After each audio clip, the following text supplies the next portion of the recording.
Assalamu alaikum wa rahmatullahi wa barakatuh. Imagine you are a maritime merchant in the 17th century.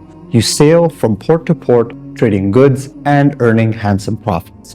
Yet you live in a constant fear of pirates, violent storms, and hostile fleets. So, what do? Well, in that era, you would visit a place called Lloyd's Coffee House in London, where fellow merchants and a group of underwriters would assess your ship and its cargo. They would then issue a policy that transferred part of your risk to them. This practice is what we know today as insurance. Now, the idea of sharing risk is much older and was practiced in many societies.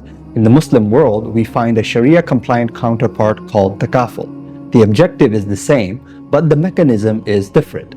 And if you give me a moment, I will outline how conventional insurance works, why it conflicts with Islamic principles, and how Takaful addresses those concerns. So stay tuned. Let us start with conventional insurance. Suppose you own a car and want reassurance that any accident-related costs will be covered.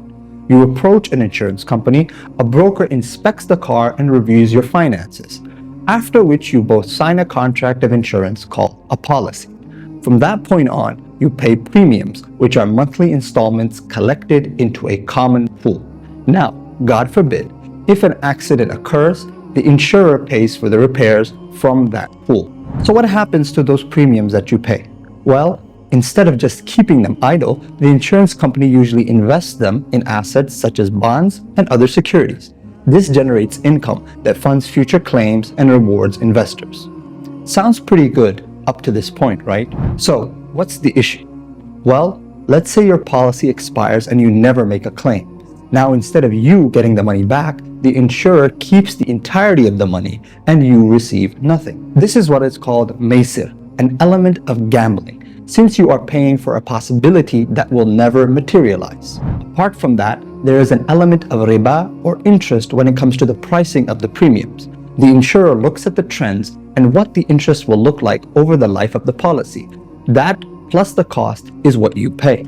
Another thing to look out for is excessive uncertainty, because you don't know whether you will ever benefit and the insurance company doesn't know whether they will have to pay a claim.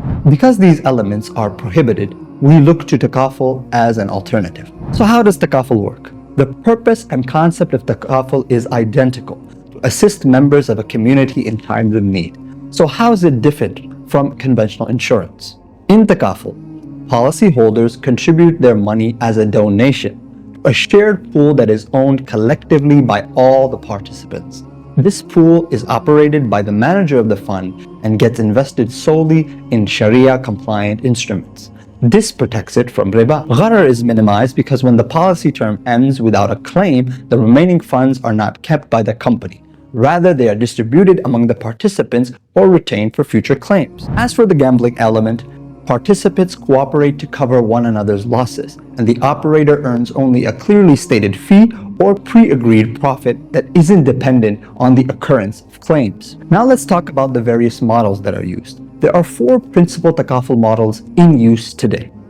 First, we have the Wakalah model, in which the operator charges a fee for managing the fund.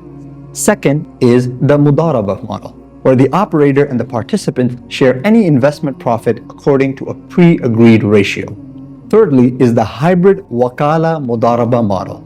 This model combines the previous two, and the insurer gets to charge a management fee while also getting a share of the profit made from the investments. And finally, we have the Waqf model, widely adopted in countries like Pakistan. In this model, the operator makes an initial endowment to establish the fund. The participants then contribute to the fund, and claims are paid from the Waqf rather than the operator's own resources. So there you have it. Both conventional insurance and Takaful aim to shield you from unforeseen loss. The difference, however, lies in how risk is shared, how funds are invested, and what becomes of any surplus. Takaful avoids interest, reduces uncertainty, and treats the surplus as a collective benefit rather than a private gain. I hope you enjoyed this video. If you found it to be beneficial, give it a like and share it with others. And for more Islamic finance related videos, please follow our channel.